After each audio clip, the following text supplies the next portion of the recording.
Qar sevənlər xəbəri bəyənib və paylaşsın. Gülşad Məmmədova qeyd edir ki, fevralın 10-da Bakıda və Abşeron yarımadasında havanın yağıntılı olacağı, sulu qar yağacağı, daha sonra isə qar yağacağı bildirilir.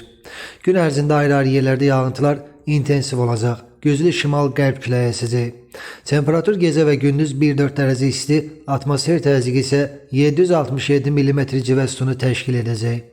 Sabah Naxçıvanda da gün ərzində sulu qar və qar yağacaq, temperatur 0-5 dərəcə isti olacaq.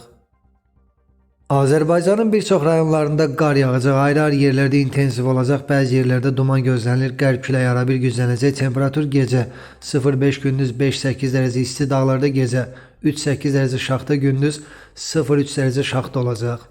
Gecə və səhər əsasən dağ-ətəyi və dağlıq rayonlarda yolların buz bağlama ehtimalı var. İstənilən hava şəraitində hər birinizə xoş əhval-ruhiyyə arzu edirik.